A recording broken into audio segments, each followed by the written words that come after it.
धुक्यातली दिशा. नर्मदे हर जिंदगी भर.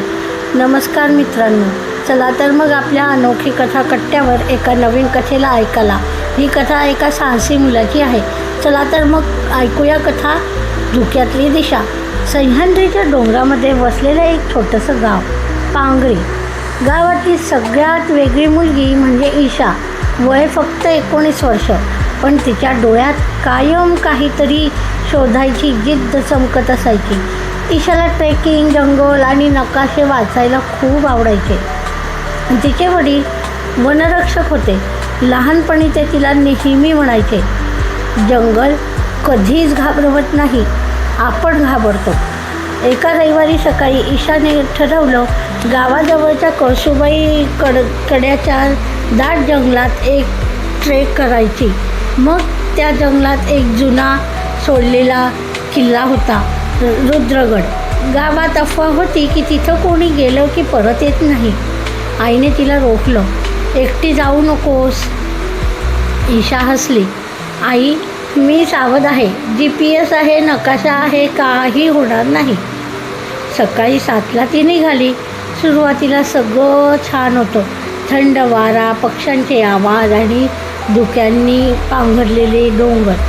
पण जशी ती जंगलाच्या आत शिरली तसतसं वातावरण बदलू लागलं. नेटवर्क गायब, GPS बंद, फोनची बॅटरी अचानक 10वर आलेली. अरे देवा, ती पुटपुटली. तिने नकाशा काढला, पण धुकं इतकं दाट की पुढचं पाऊलही नीट दिसेना. अचानक झुडपातून काहीतरी हालचाल झाली. तिचं हृदय जोरात धडधडू लागलं. कोण आहे, ती ओरडली. उत्तर नाही. ती हळूच पुढे सरकली. अचानक तिचा पाय सटकला आणि ती एका लपवलेल्या खड्ड्यात पडली. हाताला खरचटलं, पण पाय दुखला होता. पण ते काही क्षण ती स्तब्ध बसली. शांत राहा, शांत राहायचं, तिने स्वतःला सांगितलं. तिच्या वडिलांचे शब्द आठवले, जंगलात हरवलीस तर दिशा शोधू नकोस, पाण्याचा आवाज शोध. तिने कान देऊन ऐकू लागली. दूरवरून पाण्याचा आवाज मंद असा येत होता. ती सावधपणे खड्ड्यातून बाहेर आली आणि त्या दिशेने चालू लागली. जंगलात प्रत्येक सावली जणू तिच्यावर पाहत होती. एकदा तिला जसं वाटलं की कोणीतरी तिच्या मागे चालतंय. ती वळली, कोणीच नव्हतं. अचानक एक जुनी दगडी कमान दिसली, रुद्रगडचे प्रवेशद्वार. इतक्या लवकर? ती आश्चर्यचकित झाली. किल्ल्यात शिरल्यावर तिला एक जुनं शिळं मंदिर दिसलं. आत एक तुटलेली घंटा आणि भिंतीवर कोरलेलं होतं, भीती हीच खरी शत्रू. ती घंटा हलक्या हाताने वाजवली. अचानक मग मागून आवाज आला, कोण आहे तिकडे?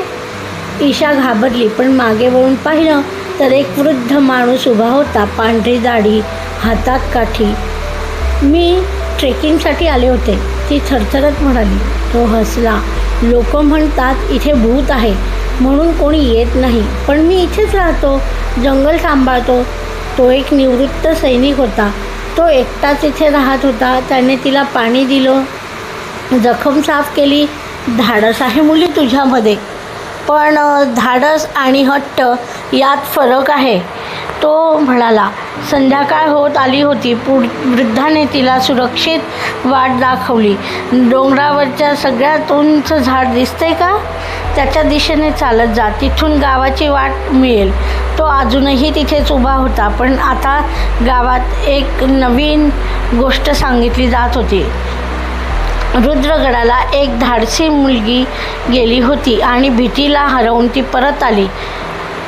माझे बोधवाक्य लक्षात ठेवा, धर्मो रक्षति रक्षतः.